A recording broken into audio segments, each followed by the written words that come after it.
বৰপেটাৰ হোলী উৎসৱ সঁচাকৈ বহুত ধুনীয়া এটা পৰিৱেশ। Happy Holi, happy Holi, happy Holi. ঘৰৰ পৰা একদম চিকচিকা হৈ বগা চলা পিন্ধি হোলী খেলবা গ'লো আমি। হোলী খেলবা যাতে বাছ ষ্টেণ্ডৰ সন্মুখত ৰং কিনবা গ'লে ৰং বিৰাটো ভাইটি ধুনীয়াকৈ ৰং কৰিলাক, একদম চিকচিকা কালাৰ ধুনীয়াকৈ ৰং কৰিলাক, ফাকুৱা লুকাৰিলাক। যিহেতু আমি বৰপেটাবাসী, হোলী এটা আমাৰ কাৰণে বহুত স্পেচিয়েল। ৰাজু দা আছে আৰু আমাৰ ভাস্কৰ তামুলী দাদা আছে। আমি হোলী খেলি আছো বৰ্তমান। সঁচাকৈ হোলীৰ আনন্দতে সুকীয়া ন ৰাজু দা? কেনে?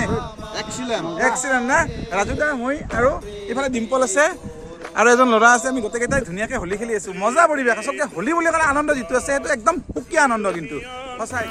ৰুণুবৰীহঁতৰ ঘৰত মুকুট মিউজিক একাডেমি মুকুট দাহঁতে মানে হোলী গীত গাই আছিল, তাতে লগ পালে অলপ ৰং দিলোঁ। সঁচাকৈ যি ধুনীয়াকৈ গান গাইছে তেখেতসকলে হোলী গীত। সঁচাকৈ ভাল লাগি গৈছে একদম হোলীৰ পৰিৱেশটো। তাক লগ পাই কিনে আৰু বেছি ভাল লাগি গৈছে। এটা বস্তু ভাল হৈছে মানে আগতে হোলী বুলি ক'লে যিবিলাক পাক্কা কালাৰ, যিবিলাক আচলতে দিয়াটোৰ প্ৰয়োজন নাছিল, কিন্তু সেইবিলাক ৰং দিছিল। কিন্তু বৰ্তমান সকলোবিলাকে বুজি উঠিছে কিন্তু যিহেতু ফাকুৱা উৎসৱ বা ধৰ্মৰ উৎসৱ, ৰংখিনি অকল দিয়ে মানে কাপোৰখিনি অকল দিয়ে। মুকুট দাই একদম ৰং এই ক'ত লাগা নাই একদম বিচৰি বিচৰি দিছে, উদগেটাতো দিছে, নাকৰ তলতো দিছে, মানে জাগা ক'তো নাই আৰু একদম পেইণ্ট কৰা দিছে চাইছে। ঠিক আছে, হেপী হোলী। যিকোনো ধাৰ্মিক অনুষ্ঠান হওক, যদি টকাৰী গীত যদি আপোনালোকে যদি ধাৰ্মিক অনুষ্ঠান যদি পৰিৱেশন কৰিব বিচাৰে, তেতিয়াহ'লে মুকুট মিউজিক একাডেমি এখেতসকলৰ লগত যোগাযোগ কৰিব পাৰিব। মই মোবাইল নম্বৰটো আপোনালোকক দি দিম এতে তলত, আপোনালোকে আহিব পাৰিব ন? ধন্যবাদ জনালোঁ। ধন্যবাদ। কণীটো ভাঙবা নাংগে দিয়ক, কণীটো ভাঙিলে কণীটো অন্য বেয়া নহয়, চলিৰ কাৰণে ভাল, কিন্তু ইমান বেয়া গন্ধ লয় আৰু টানা টানি কৰে, বিৰাট অসুবিধা পায়। কি বা ফূৰ্তি পায় কণী দি কিনে গম নাপাওঁ আৰু। ৰং দিয়ক ফাকুৱা যিমান ইচ্ছা সিমান দিয়ক, কণী দিবা নালাগে কিন্তু। Happy Holi, happy Holi. হোলী ৰঙে গোটেই জীৱনটো ৰঙীন কৰি তোলা, তাৰ কাৰণে শুভেচ্ছা জনালোঁ। হেপী হোলী কৰিছবা, হেপী হোলী। আমি ৰাস্তা দি আহি থাকোঁতে চন্দ্ৰিকা আৰু চন্দ্ৰিকা বৌক দুয়োজনীকে লগ পালে, ধুনীয়াকৈ ৰং দিছে চন্দ্ৰিকা আৰু বৌক। আমি ৰং দি আহিলোঁ একেলগে। সকলোকে ৰং দিছোঁ এইবাৰ কিন্তু আৰু বিৰাট ভাল লাগিছে এইবাৰ হোলী খেলি সঁচাই। হেপী হোলী,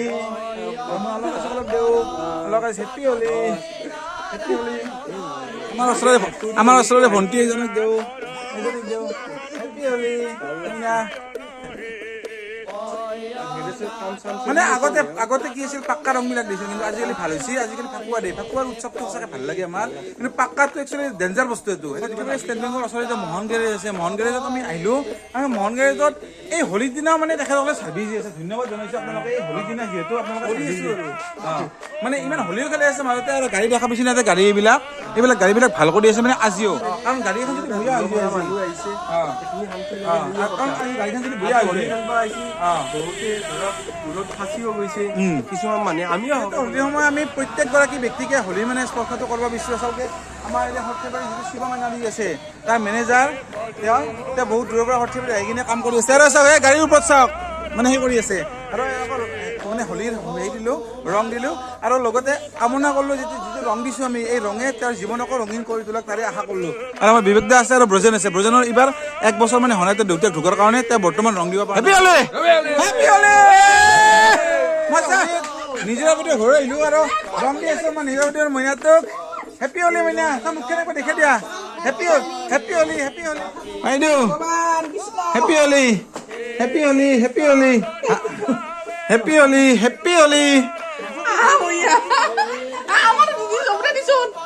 কি যাব পানী আনিব, পানী আনিব।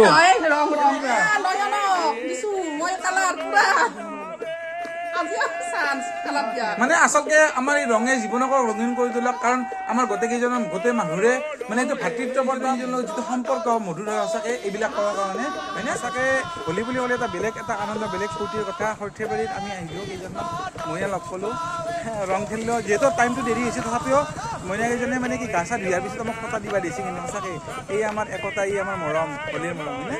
মানে ভাল লাগছে কিন্তু লগ কৰি কিনে, এই ভাল লাগছে হয়নে?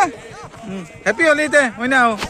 Happy Holi, happy Holi. যিহেতু হোলী ৰাতিপুৱা সৰ্থেবাৰীৰ বিভিন্ন প্ৰান্তত হোলী চালোঁ, আপোনালোকক দেখালোঁ যিখিনি পাৰি আৰু আমি ইয়াৰ পৰা বিদায় মাগিলোঁ। আপোনালোকে হোলী চাব, হোলীসকলে শুভেচ্ছা জনালোঁ। আৰু সৰ্থেবাৰী উচ্চ মাধ্যমিক বিদ্যালয় খেলপথাৰত সুঁৱৰী উৎসৱটো আছে, আপোনালোকে সেই উৎসৱত আহিব পাৰিব। আৰু আমি বৰ্তমান আছোঁ সৰ্থেবাৰী আধাৰিচুপাত আলপা নদীৰ পাৰত। আৰু ইয়াৰ পৰা আপোনালোকক সকলোকে আকৌ এবাৰ হোলীৰ শুভেচ্ছা জনালোঁ। আৰু ভগৱানে সকলোৰে মংগল কৰক, শ্ৰীকৃষ্ণসকলে মংগল কৰক, তাৰে কামনা কৰিলোঁ। Bye bye, happy Holi.